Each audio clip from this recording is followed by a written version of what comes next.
propriétaire de l'AC Monza, l'homme politique Silvio Berlusconi a de nouveau fait parler de lui à l'occasion d'une énième frasque de mauvais goût.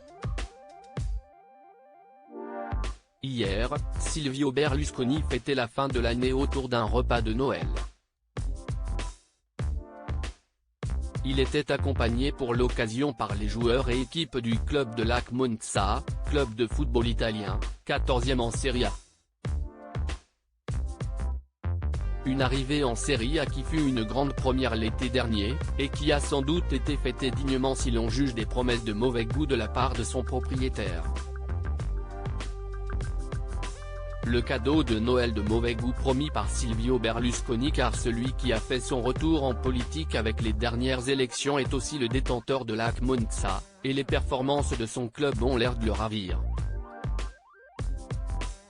Et durant cette fameuse soirée de Noël, Silvio Berlusconi a voulu motiver ses équipes d'une étonnante manière. Alors qu'elles s'apprêtent à affronter l'AC Milan et la Juventus, nous avons trouvé un bon entraîneur sympathique qui est capable de stimuler nos garçons, a-t-il dit, comme le rapporte BFM Télévision. J'ai aussi donné une motivation supplémentaire aux joueurs et je leur ai dit que si nous battons Milan, la Juve ou un autre grand club, je leur envoie un car plein de prostituées dans le vestiaire.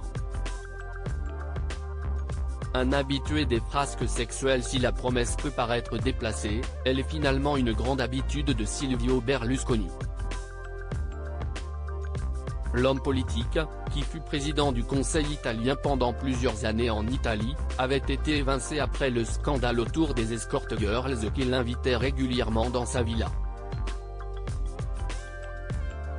Le voir promettre un quart de prostituée à ses joueurs n'a donc rien d'étonnant, et a d'ailleurs fait exploser de rire l'assistance, ajoute la chaîne d'information en continu, dont sa compagne actuelle, Marta Fassina. Outre son retour aux affaires dans la politique italienne, et donc dans le football, Silvio Berlusconi détient d'une main de fer le groupe audiovisuel et de presse Mediaset. Si vous ne connaissez pas celui-ci, il fut derrière le lancement et la fin précipitée de la chaîne La 5, qui a vu le jour en France en 1985, pour finalement fermer en 1992, à peine 7 ans plus tard. À lire aussi. Tu aimes les blondes? Les brunes? Les Ferrari? Michel Drucker évoque les propositions folles de Silvio Berlusconi.